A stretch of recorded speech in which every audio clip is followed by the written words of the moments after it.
Wander Wealthy Podcast, episode 169 with Courtney Miller. Well, welcome back to the Wander Wealthy Podcast. My name is Tess. I am your host, founder of Wander Wealthy, and business coach to all of my fellow money coaches out there in the world. And today I am bringing on a super amazing guest. Her name is Courtney Miller. She is the founder of Willow's Bloom, and she is a self-proclaimed astrobiz coach. Courtney uses astrology and strategy to help women build their dream businesses in a way that aligns with their unique gifts and attracts their soulmate clients. And Courtney does this through a bunch of different ways that she serves others. She has an astrobiz course that's really about helping spiritual female entrepreneurs take their businesses back. She helps them build foundations brick by brick, and also has so many great tools to really make sure that their business is in alignment with the way that they like to work. I met Courtney, we met a while ago, and we've just been communicating via social media. Isn't social media awesome? So we met, we chatted a lot. I actually worked with her to do a chart reading, a birth chart reading of both my birth chart combined with the birth chart of my business. And she guided me in reading these two, and through looking at both of the birth charts, helping me understand where I can thrive, where my business can thrive, and where we can thrive together. So that was such a cool experience, and I absolutely loved it. And I wanted to bring Courtney on the show just to share a new angle for some of you, a new way to help receive guidance in building your own business, and also see that there are so many unique angles that you yourself can build your business in, utilizing things that you're passionate about, that you're so fascinated with, and seeing how you can tie it into the work that you're doing as well.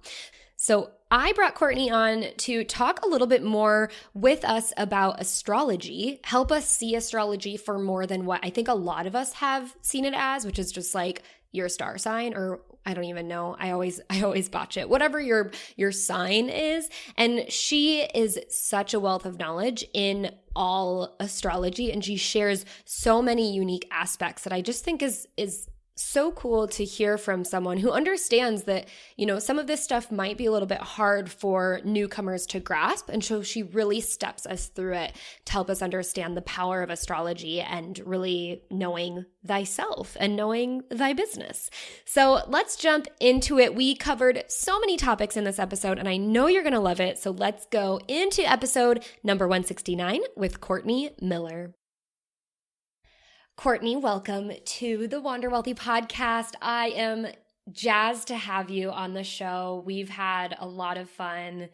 I mean, the last couple months, like getting to know each other. You did an astrology reading for me and my business, which was amazing. It like felt so peaceful, but I can talk about that later.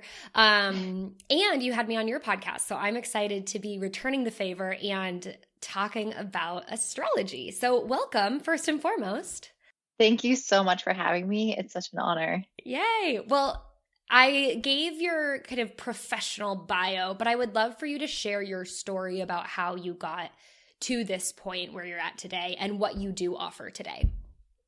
Yeah, I think that most people who end up in astrology never planned on ending up in astrology. So it was kind of a long and winding road that just randomly led me here. Mm-hmm. I actually used to study English. Like I went to school for that. I got a master's degree in how to teach English and how people learn languages. And I was traveling around the world and teaching people English, advanced English. And I really loved it. And I, had a whole business going with that. And I was very much in the masculine energy of the business strategy, like pushing and striving to get that business going. And it always felt like a lot of work. Mm-hmm. And then I had always been really interested in astrology. Like I was pretty obsessed, always watching videos and learning about it. Mm-hmm. And I took a course on it. And I just started to follow my intuition. And one day I realized that the English business wasn't for me. And I started to transition to something different. And I just kind of started following whatever felt good. And it actually led me here to practicing business astrology, but it's not like I went into it knowing that, oh, I want to do business astrology. I just started doing all the things that I liked and it ended me up here. And I think that's a big thing is like, sometimes people think that you have this big master plan and it's like, no, I'm just following my gut and going with whatever feels good at the moment. Yeah. And so, yeah, that's what I do. So cool. There's so many things I want to unpack in that. And first and foremost, you had to make a tough decision of not doing your English business anymore. And kind of taking like it's like a hard pivot into something entirely different. How did you go about making that decision? And like, how did you have any mentors guiding you, or what did you use to like guide yourself through that? Because I can speak from experience, not even making like a pivot like that. Like I've made very little pivots that are like kind of just like hopping from one road to the next and then like eventually getting to where I'm at today. And I can say that is like so hard. And so I can't imagine, doing what you did, which is just kind of coming to this ending point for one of your businesses and then starting another one. Like, talk us through that. Because I'm sure there's a lot of people going through that or in some way in doing some sort of pivot at some point. Yeah, I think that I'm not afraid of change. Like, I think that you can look at my astrology chart. There are certain zodiac signs that are much more adaptable. And I do have that trait of being quite adaptable. So it was easy for me to pivot, but it definitely took time. It's not like I was just overnight, oh, this is what I want and this is how it's going to be. And I kind of had to wean myself into the new idea of what my life would be like. And it's like you're really stripping away an old identity, and it takes time to step into that new identity. You can't just shift overnight. And I think that you shouldn't expect yourself to. And so at first it was hard for me to come to terms with it. I was like, okay, I'll still do my English business and do this one at the same time. And you just can't run two businesses. I mean, some people can, and I just don't know how they do that, because it is enough for your whole life to run one business. So it was just kind of me not wanting to let go, and also accepting, judgments from people who could accept my English business because that's more, like factual, and I shouldn't say factual, but I guess more commonplace. Like everyone is okay with languages, but the value exchange makes sense to most people when it comes to like an English business. Yeah, exactly. But like astrology is still, to me, it's still language. It's the language of the stars. But to other people, they don't know about astrology. Yeah. And so for them, it seems like I'm just jumping into something totally weird, totally different. And for me, it kind of felt natural because I've always been obsessed with languages and interpreting things. And so me, it felt internally like an easy shift. But then I was kind of like getting everyone else on board, and people still aren't on board. Like I've had family members and even my own significant other, they're like, I don't really get it. And that's been hard for me, but it's also been a lot about fully owning that. And like, I think that since when you are making that pivot and you are making the shift, it's almost better to kind of keep it internal, like not telling everyone that you're making the change until you feel very firm in that decision and you feel like people aren't going to persuade you otherwise.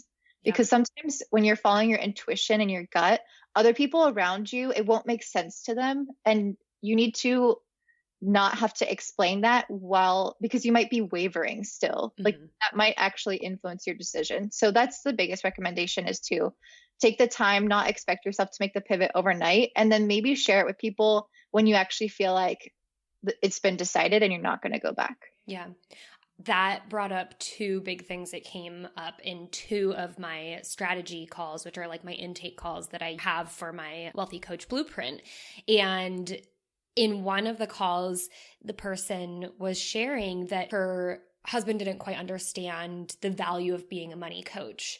And I think a lot of us experience that. I mean, I experienced it a lot when I moved to Italy at first, when it was just like my fiance and his friends, and I was telling them what I did. They would be so confused and also like, why would anyone need that? And I think what I had told this individual on that call is, you know, first and foremost, like recognizing that your boyfriend, your family, your friends, they're not your people when it comes to your business people. And like your business people are your clients and the people who do see the value. So even if like someone isn't interested in, like someone you know or are friends with, or you know your Uncle Gary isn't interested in astrology and tells you that doesn't seem like a valid business idea, that doesn't mean it's not a valid business idea. It's because your Uncle Gary doesn't see the value because he's not interested in astrology. And that's okay. The world is full of a bunch of people, so find yours, right? Yes. And then the other piece about like sharing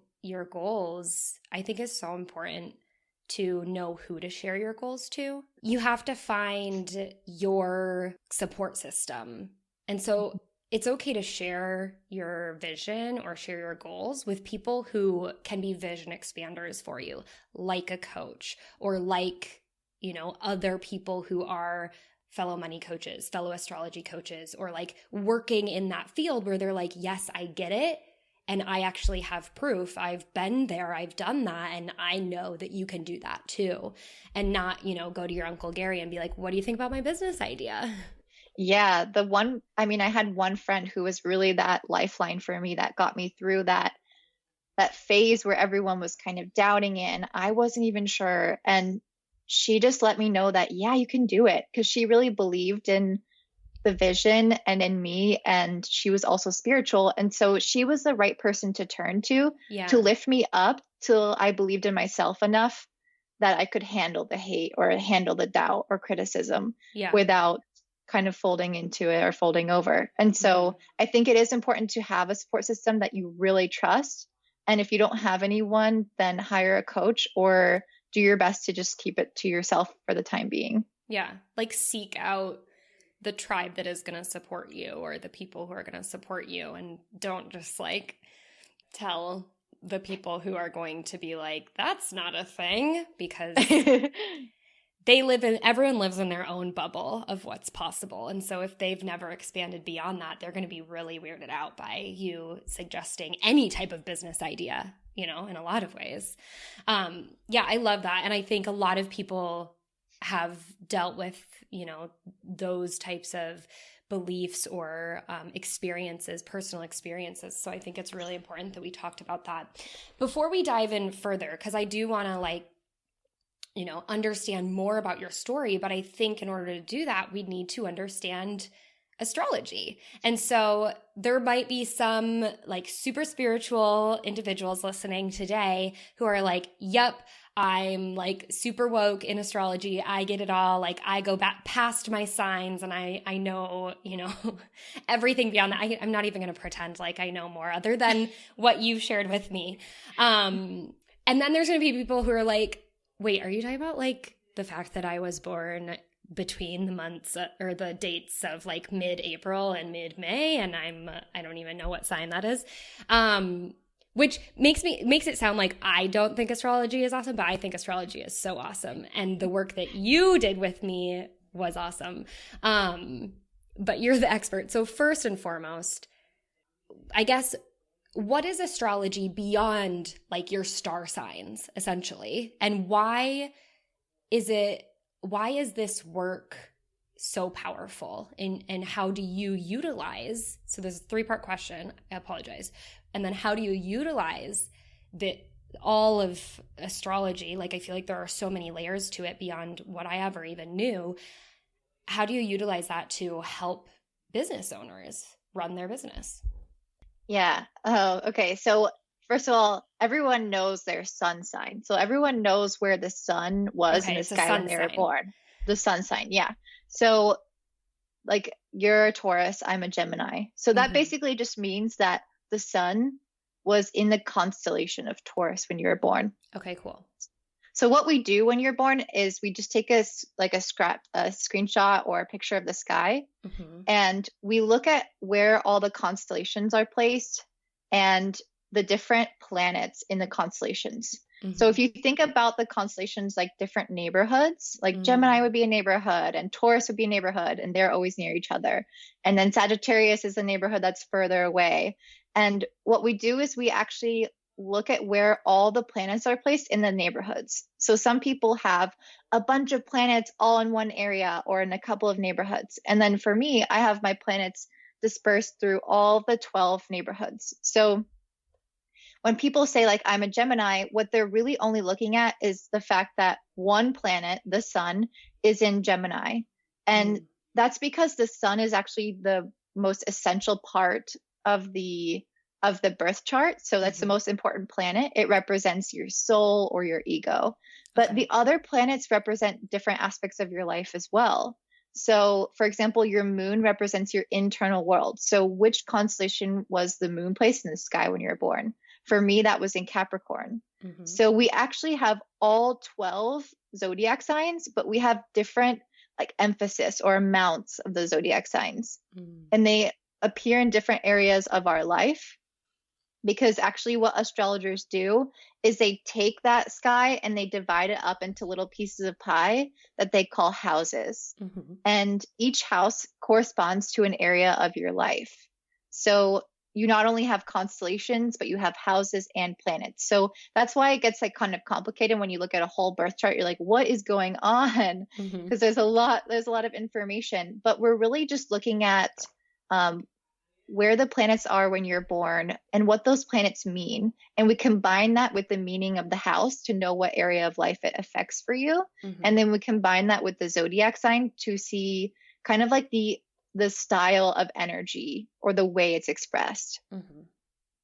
Cool. So in like your personal life, just doing a personal birth chart reading, what can someone take away from that? So I love personal readings because I can actually get a really good idea of your personality and what you need to feel satisfied through your work. And so your chart really helps you see where you need to express your energy, like where you can double down, and then the areas where you might have more difficulty in your life and where you can give yourself more grace, or where you understand that it's okay if you're a certain way, or it's like you're able to fully accept yourself and not have to fit into this mold of who you think you should be. Because when you start to see why you are the way that you are, it gives you this permission slip to be yourself. And so that's a big one. And then another one is it gives you a lot of inspiration and confidence in the things that you're good at, because not everyone will have those placements and not everyone will have those unique strengths. And you can really hone in on those and capitalize on those through your business and through your life. And another thing you can do is you can even use astrology to predict things that will happen in the future energetically. So for example, astrologers have been predicting that something would happen in January of this year.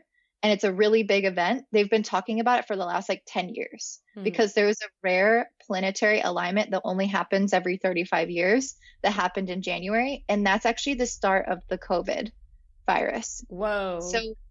So that's what I'm saying. Like astrology does not dictate our life, but it does energetically mirror it. And so people knew that there would be a huge overturn in the structure of society on a massive scale, but we didn't know how exactly that would come about because life is crazy like that. You can't predict the exact method, the exact how, but you know like something is coming.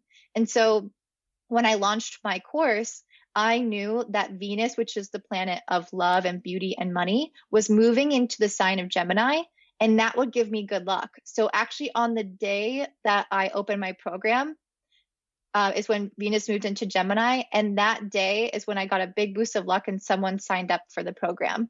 And so if you align like the way that you run your business with the movement of the planets, it can help you because you understand what's happening on a collective energetic level. Yeah.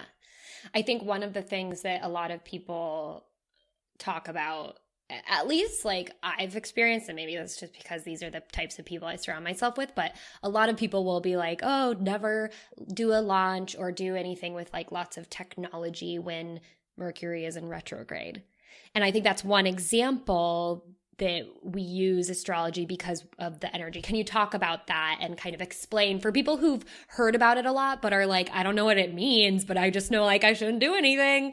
Can you talk a little bit about that?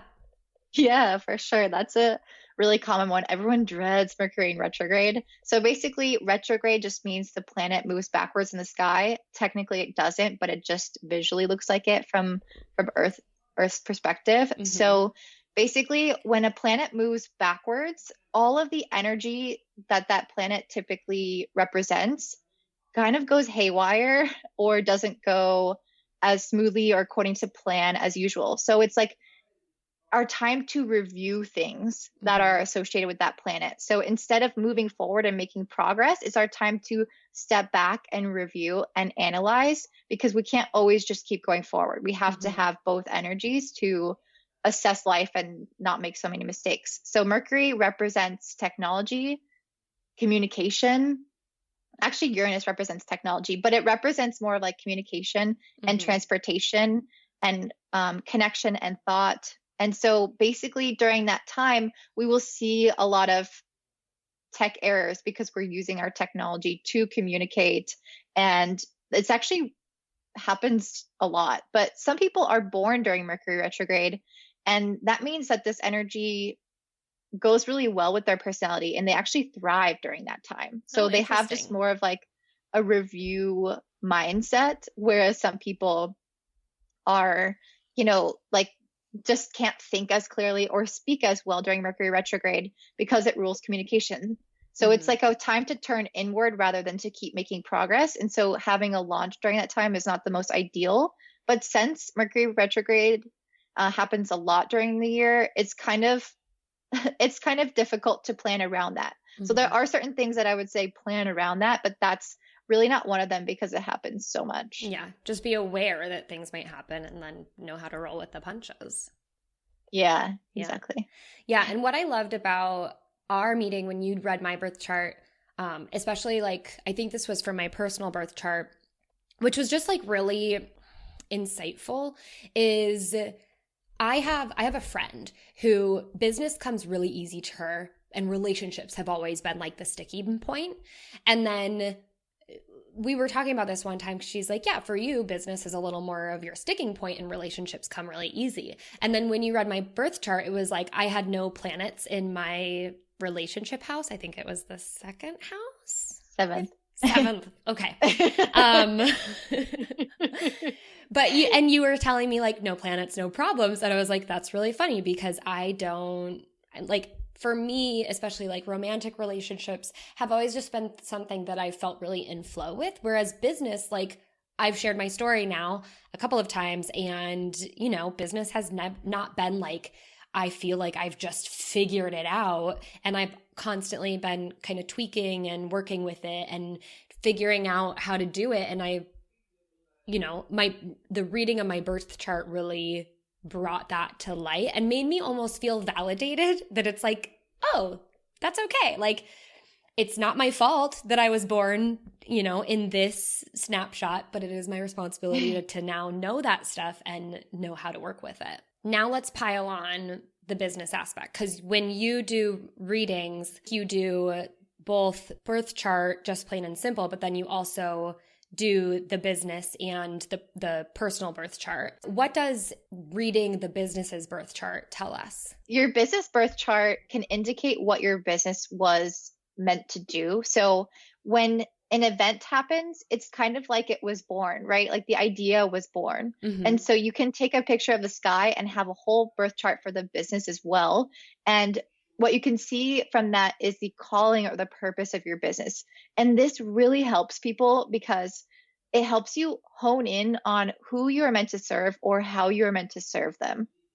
So, for example, I was just looking at someone's personal and business chart, and I know that she was really into marketing and social media and photography, and she's kind of taken a lot of pivots, even more so than you, and like all in a short period of time. And I realized very quickly the overall purpose of her business was to help people with the mindset and the strategy behind social media.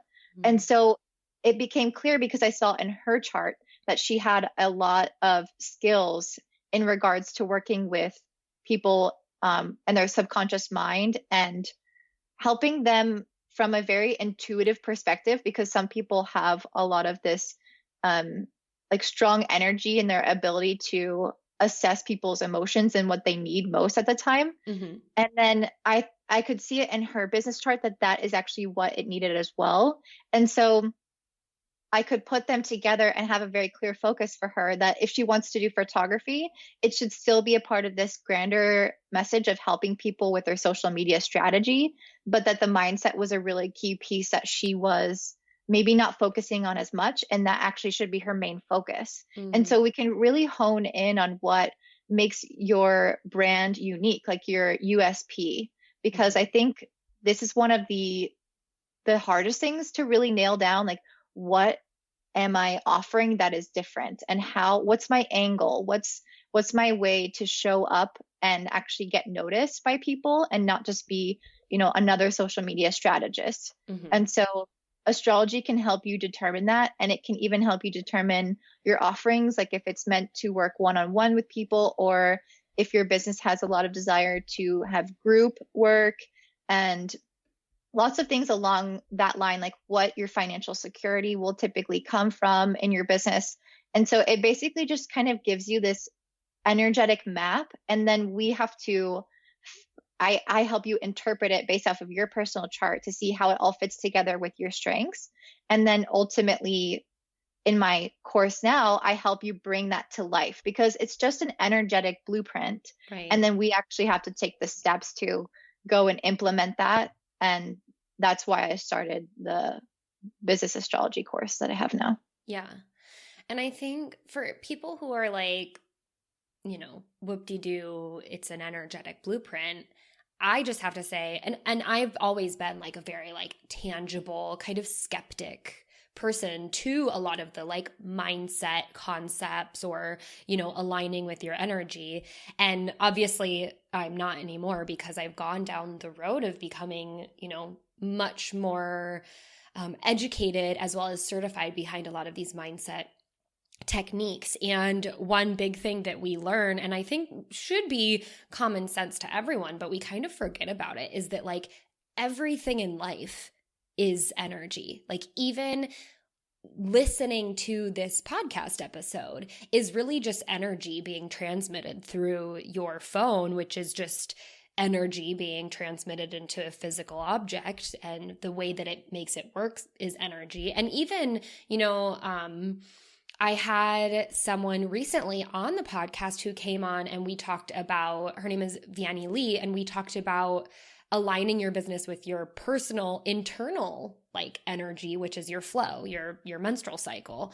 And what's so funny is like this all links to astrology, right? Like your menstrual cycle is, for a lot of people, they mimic the waning and waxing of the moon, and that, impacts so much. Like you can, and it's all energy. Like more babies are born on, I think, a full moon than not, or like more people go into labor because of full moons, and it's like because of an energetic pull. I mean, like there's no other way to describe it or explain it. Yeah, I love energy because, like you said, everything is made up of energy. And right now I'm even reading a book that I was going to mention later in your podcast, Breaking the Habit of Being Yourself by Joe Dispenza. Yeah. And he's just talking about how everything on a quantum level is really energy. Like I think mass is only 1%, and then the rest 99% is energy. And so I think that this is actually going to be a more of a topic in the future that people start to open up to, even, the cynics of the world, because it's just a fact that everything is a vibrational energy. And so when you align with the energy around you and inside of you, things flow so much easier and business gets so much easier. Like don't know why someone wouldn't want that. You know, like, why would you ignore that when you can align with it and be in flow with what's happening in nature? Yeah. And I even talk about the whole planning with your menstrual cycle in my course, because that's a huge part of it too for me. Like, I keep track of that, and I don't always make business decisions off of that, but I'm aware of how to approach my tasks given the different phase of my cycle, because you feel much different. Yeah, absolutely. What would you say are some of the biggest like myths or misconceptions when it comes to astrology in general? I think people really get stuck on the one sun sign, and then they listen to these horoscopes and they're like, that's not true. And I'm just like, well, that's a really small part of your chart, and you have so many other planets and things going on within your chart that that could be true for one person, but it's not for you because of all the other alignments you have going on. So it's kind of like taking one ingredient out of the cake and looking at it and be like, that isn't a cake. Well, of course that's not a cake, because it's only one piece of it. Yeah. So I just don't like when people don't look further into astrology, because they get stuck on that and they say it's not true. But I'm just like, that's because you haven't educated yourself on the full concept of what it is. And then I guess the other thing would be when people think that astrology dictates your life, like this kind of fatalistic mindset. That's not true. It's just a mirror. And so there's nothing to be afraid of, even though sometimes there are things that you're like, oh, that doesn't look as positive. But it's helpful, because it's almost like giving you this warning that there's a potential out there for something, you know, more challenging to happen, and you can just be more prepared. But it's not like deterministic of what will happen for you. When you're reading someone's chart and you see a point that might not look very positive, how do you deliver that to them? I don't focus on that, because I don't think that is really super beneficial. I will touch on it if I think it will help them. Like, for example, Saturn always represents where we have difficulties or challenges or restrictions in our life. And so I will always mention where someone's Saturn is and where they might feel more delays or difficulties. And because it also is more relaxing to know, all right, if I have Saturn in my 10th house of career, then I might not actually feel like I've gotten to the point where I want to get by this age. And that's okay. And that's kind of just like part of this life that I've chosen. Yeah. So yeah, I will kind of bring it up, but in a really nice way, and then talk about the positive aspects, because there's always beautiful things that come out of the difficult challenges. So I kind of emphasize that. Awesome. Cool. So this is really helpful, and I hope that it's opened quite a few of the listeners' eyes up to astrology and how enlightening, and that's probably the biggest thing, like enlightenment and validation that I could say for our work together is just like feeling really empowered and enlightened in like where you might be able to thrive, and feeling very validated about like why maybe some things have been a struggle for you. And so, yeah, feeling enlightened and hopefully maybe if they're seeking validation, to start opening their mind to astrology. Now I would love to go into going back to talking about your story, because we like to focus on money or talk about money and have open conversations about money on this show. I'd love to learn a little bit more about your money story, how you grew up around money, what maybe struggles or you know, great insight you've gained through, you know, going into your different businesses that you've built. I mean, you've had a lot of different experience in adulthood too. And so, yeah, just tell us about that, and maybe you'll be able to tell us why based off of your birth chart. Yeah, I've had a long and winding road with money, and I'm still on that journey. I'm still working on my relationship with it. And I actually can see in my birth chart significant events that happened in my life related to money, which is interesting. So I grew up in a pretty like normal middle class household. without very much money. Like my mom's a nurse, my stepdad works in construction, like pretty basic. Um, and my actual dad had more money, except he passed away when I was young. Mm-hmm. And so I could see that in my chart that I would inherit some of his money. But then all throughout my childhood and growing up, I wasn't getting that money. It was more like on my dad's side of the family. Mm-hmm. And so I lived in this weird paradigm where I was kind of in the middle between like a richer side of the family and like a I guess middle class side. And I like my grandparents and everything, they would pay for me to go to a private school and to travel. And so it allowed me to do certain things, but my day-to-day life was very much just like an average Joe. You know, I didn't have anything like exceptional going on. Mm-hmm.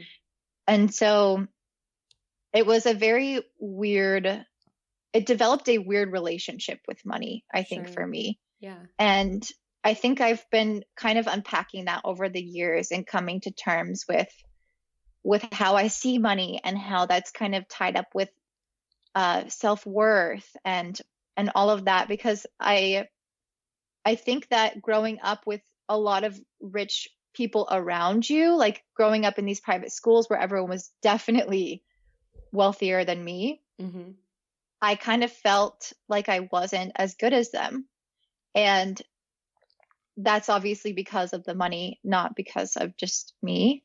Mm-hmm. And so I think that that's really something that I've had to tackle head on.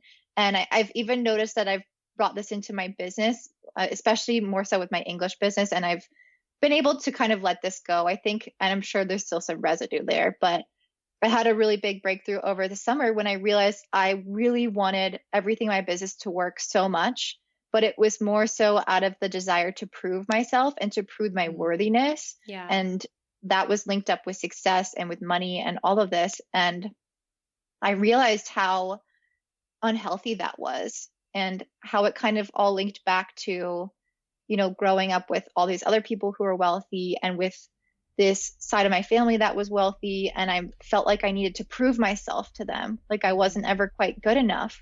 And so that's been an interesting journey to have so many emotions tied to it. Like I love therapy. I think it's so beneficial to everyone. And I have a therapist and I was talking to her about this and she was like, why do you have so many emotions attached to money? It's like, money is just money. And I was like, that's true. Yeah. Why do I have so much going on there when it's just a tool that we use? And I say this again and again to all these people, but at the end of the day, we all have things that we can always like let go of and dive into further. Even though we know it, it's a lot different to fully embody that. Mm-hmm. So yeah. So, and it's funny because I think both sides of my family, regardless of how much money they had, came from a scarcity mindset, which is just so funny. Like my mom, I felt like I just got this feeling from her that she felt like she didn't have enough money and that she always had to work very hard for her money. And then on my grandma's side or my dad's side, they had a lot of money, but they lived through the Great Depression and they were very tight with their money. They didn't spend any of it. So it was like the scarcity mindset, even though they had wealth. And so I think I've been trying to overcome that as well. So it's been a lot of growth and a lot of me trying to discover more about financial literacy and how to invest and everything with business finances and learning how to manage my money and like how to use tools properly. And I've had a lot of growth over that the last few years. But again, it's definitely an ongoing thing. And so that's pretty much my story. Yeah. Yeah, that's great. And I think it goes to show that scarcity is a funny thing because scarcity, like experiencing scarcity doesn't mean that like you personally don't have the money, but you can still feel really scarce. And it's basically, you know, I think of it as like how people experience stress, right? Like if you can remember, for me personally, college was like insanely busy. Now that I think of it, I'm like, I don't think I could ever do that again, because I was like taking exams because I was going down the actuarial path. I was taking exams outside of my college coursework. And so I would like stay at home, or I would go to the bars with like my folder and study formulas. And I just was able to like take it all in. And so what stressed me out then, like if that were my situation now, I would be like a puddle on the floor. And so I always talk about stress being relative, because like my mom, bless her soul, she currently stays at home. She's gone and done various things throughout my entire life. But right now she stays at home. And so like the things that stress her out, I'm like, are you kidding? Like, come on. And then I remember like stress is relative, you know, like we all experience stress on a spectrum. And I think it's the same with scarcity too. Like, and in a way, scarcity and stress are very interlinked, but a lot of people think, oh, when I get to this point of having a certain amount of wealth, or if I think, you know, back to my childhood, like in a sense, like I shouldn't have felt scarce, or scarcity shouldn't be a program that runs in me, but scarcity runs in everyone. And we just all experience it differently. And then it's just understanding how you experienced it and just becoming aware of it. Like, it's not like you have to go back and fix that. You can't. But it's just becoming aware now. And I've been obsessed with this, and I already shared the phrase, but obsessed with the idea that like how you grew up and how you experienced scarcity in these two different paradigms actually, and how you might like currently, how that might be impacting you now. Like that's not your fault, but it is your responsibility to decide, like to become aware of it now today, and then move forward and know how to move forward with it. So yeah, that's my interpretation. Yeah, I feel like a lot of this is about becoming more conscious. You know, like you're kind of just running on programs up into a certain age. And then once you do become more conscious of what those programs are, like you said, it's your responsibility to undo them, or to not just accept them for what they are and keep running on autopilot. Yeah. And a lot of these programs are just thoughts that we keep on thinking that we believe are true. And so scarcity, the reason why everyone can experience it is because it's just a thought, and it doesn't matter. Your circumstances don't dictate your thoughts, you dictate your thoughts. And so if you think that you don't have enough, regardless of your circumstances, you will always feel that way. You will always have energetic blueprint of scarcity. And so it's really a choice for us to feel abundant even when our external environment says otherwise. And I've had moments like this where I've been really low on cash, and I decided to think abundantly anyway, and to not feel that scarcity. So I felt the scarcity, and then I was like, wait, I don't want this. And so I started to change my thoughts, which then changed my emotions.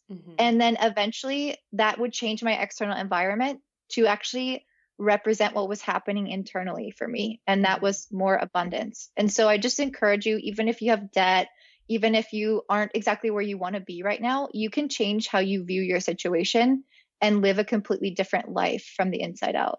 Yeah. That's awesome. Okay. What other money questions do I want to ask you? Let's do kind of the same old, same old. How do you make money right now? And what are your streams of income? So I currently work part-time. So I run my business and then I work part-time, and within my business, I have astrology readings. So I have business astrology readings and life purpose readings. And then I have a business course where I basically take you through how to set up your business based on your astrology chart. And so it's like a much more balance between the masculine and the feminine, like the attracting and the assertiveness kind of energy. And we didn't get to this, but I would love for you to explain a little bit the difference between this masculine and feminine energy, and why it's important to, I don't know if it would be oscillate between the two, but like lean into each, instead of just like you had mentioned how your previous business was just like entirely run in the masculine. Yeah. Your feminine side has the ability to attract. So if we think about it like, um, the feminine energy is like the clay and the masculine energy is like the hands that mold the clay. So we have all of our creativity, our intuition, our inspiration, our openness to channel messages in the feminine. And that's just more of like a quiet space of inaction. Whereas the masculine is the assertiveness and the will to go out and make those things happen. So we have to have the inspiration and the action to make them happen. And so I noticed that in my first business, it was more like me striving all of the time and not allowing the messages to come, or not allowing the intuition to come through, and actually trusting that deeper part of myself that knew the right way. It was like I was following the strategies that other people said, the tactics that are proven. And the funny thing is, they're proven for that person, but they don't always work for other people. And it's because you need to find what works for you and then pair that with the strategy in order to bring it to life. And so that's what I've been doing in this business. And it's already been working so much better than my previous one. And it feels a lot better too. Yeah. Very cool. What are you currently saving for? If you're saving at all. I am basically just investing back in my business. So I'm not really saving for something, but I have a long-term vision to save for a house in Spain. Oh, yes. You speak Spanish, right? I do. Yes. And I used to live there, and I would love to be able to go back and forth. And, in order to do that, the visa situation is so complicated. It's actually just easier to make a bunch of money and buy a house. And so I want to do that. Yeah. You can come visit me in Southern Italy, and I'll come visit you in Spain. Definitely. That sounds awesome. Vision. If you were handed, maybe we know now, if you were handed $3 million today, what would you do with it?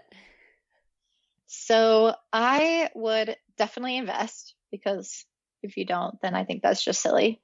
I would also create a retreat center. So I have the long-term vision of having this beautiful oasis for people to come and just become more in touch with their souls. And, for people who are kind of burnt out on life and working the 9 to 5, to come and reconnect with themselves. And I'm not really sure all the ins and outs of it, but I want to have like rescue animals on there and trails, and just have this big, beautiful experience. And so that would obviously take a lot of money. So I would do that.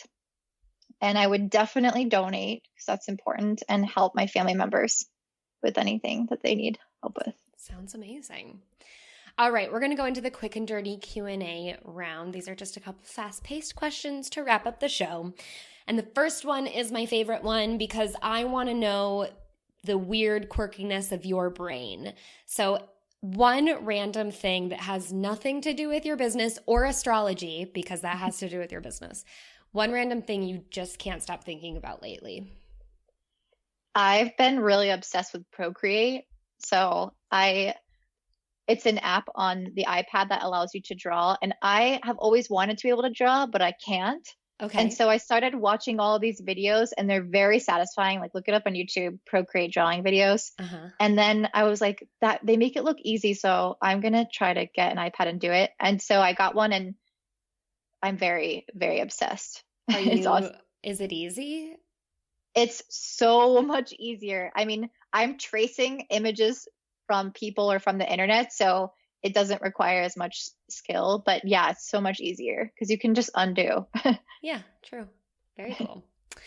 What's something you love to do to step away from your business? I'm a huge fan of yoga, so I'm always doing yoga, reading, journaling, meditating, walking, that kind of thing. Cool. Your favorite account to follow on social media? I love Haley Burkhead. I just enrolled in her program, Recurring Profit, where she helps you create evergreen courses. And she's such a badass in business. Sorry if I can't cuss. She makes a lot of money, and she's so inspirational and like so pumped all the time. And so I basically want to surround myself more with her so that I can up level to her status. Cool. The favorite entrepreneurship book, is that what you had mentioned earlier? Yeah, so I read a lot of books and it was kind of hard to say like what one, but I actually think Breaking the Habit of Being Yourself would be the one, just because I think the mindset aspect of business is more important than any other thing. And Mm-hmm. so if you realize that you actually have the ability to control your mind and thus control your reality or your external circumstances, you'll just be able to manifest the business of your dreams. So I highly recommend that. It's by Joe Dispenza. Yeah, I have that on Audible and I have it in my bookshelf. And the reason I bought it on Audible is because it's like a thicker book. Yeah. And this is what I did with one of the Tony Robbins books that's like money focused. I was having a really hard time getting through it, and I knew it was because I just like needed to concentrate. And so I bought the audio version. I mean, this is like probably going extreme. Like, I guess I just don't have any problem with spending a little extra money to make myself get through a book. Because like otherwise, what's the point of owning the book if you're not going to read it? So I know that listening to it while I read, I'm also a very slow reader. So I read it and I listen to it so that I can like force myself through it. But that way all my senses are like focused on it. And I did that with this one. And now it's just like on my list of things to do. But ultimately, like I'm going through a program right now. And once I'm done with that program, then I'm going to go into like learning mode and read the book. And I'm really excited. Read and listen to the book. I wonder if you remember it more by having two senses picking it up. Potentially. I mean, I just remember with the Tony Robbins book, I like needed the force to get me through it. Or like I needed someone else to read it to me faster, because I think I read so slow and then I distract myself because I read slow. Like, I'm serious. And it's crazy because all my 3 siblings and I are like not the best readers, and my mom, all she does is read. So I don't know what's going on there, but I like try to read books like a chapter every morning, and then I'll just start thinking about all the things that I have to do. So I'm like, oh, I can't read this. I got to go get to work. And so I got to like force it upon myself. But potentially I feel like I do remember a lot from that other book. So I don't know. Other than the name, The Money Game, something about a money game. That's the name of the Tony Robbins. That book is massive. I know what book you're talking about. Well, and it's like, I feel like with that book and the Joe Dispenza book, it's a lot more technical. Yes. Than, reading about, I don't know, like my fiction book is about vampires, being like teenage vampires. I'm embarrassed to even say that. And it's not the one that you're thinking of. What's that called? Twilight? Yeah, it's not Twilight. But it's probably just as bad. So like that kind of stuff I can read and I can get through, but the others I need the full experience. Yeah. Anyway, just a little aside. I'm a slow reader. Okay, Courtney, thank you for joining us today. I know we got off topic a little bit, but thank you for letting me humor you and all my quirkiness.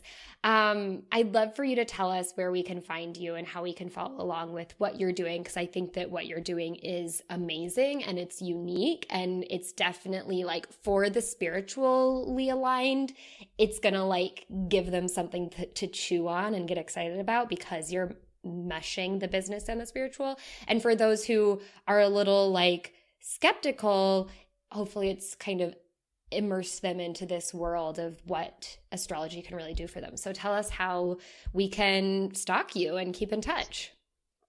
Yeah, you can find me at willowsbloom.com. And then I also have a YouTube channel, Willows Bloom, and an Instagram, Willows Bloom. And I just started a podcast called Astrobiz. So if you want to listen, I'm going to have Tess on. Yay! Great. Well, thank you so much again for joining us today. It was so fun to get schooled in astrology and business, and I hope you have a wonderful rest of your week. Thanks so much for having me. And that's a wrap. Episode 169 with Courtney Miller. If you loved this episode, go ahead and share it on your favorite social platform. Bonus points if you do so on Instagram, because that's where both Courtney and I hang out. That's where we met. That's where we love to just share and give good value to all of you. You can add Courtney at Willows Bloom, and you can add me at Tess_Wicks and tag us in whatever learnings you are taking away from this episode. One quick thing before I let you go today, I wanted to share that the month of May is where I have been kind of soft launching, and I've mentioned it here and there on the podcast, but I've been soft launching my one-to-one super intimate coaching program for those fellow money, financial, and wealth coaches of the world. Whether you are thinking about starting a money coaching business and you've just been kind of dabbling in coaching on the side, doing it pro bono with friends and family, or you've been running a money coaching business, or maybe you've been like running a money business and creating content, but not really sure how to monetize it, wherever you're at, but maybe you're like a few months in and feeling super frustrated, then I invite you to check out the Wealthy Coach Blueprint. That is my 12-week coaching program where we work together one-on-one, really dive into the inner workings of your business, understand who your ideal clients are, how you can find them, how you can attract them, get them to pay you, and probably raise your prices, like pay you for, what that value that you are giving truly is worth, and have them rave about you, because you are going to learn how to truly delight them and deliver that amazing coaching experience. So if this is something that you are ready to build or grow your business and stop feeling like you are so confused how to piece it all together through Googling and YouTube and listening to a podcast here and there, then at the very least, check out the blueprint. You can get it by going to wanderwealthy.com/apply, read through the blueprint, and when you are ready to take the next step and build the business you've been trying to or hoping to build over the last handful of months or maybe even a couple years, then I invite you to apply. You can fill out an application, book a one-on-one strategy call with me, and we will go from there. wanderwealthy.com/apply to check it out. And other than that, I hope you have a wonderful rest of your week, a beautiful weekend, and until next week, I hope you wander wealthy.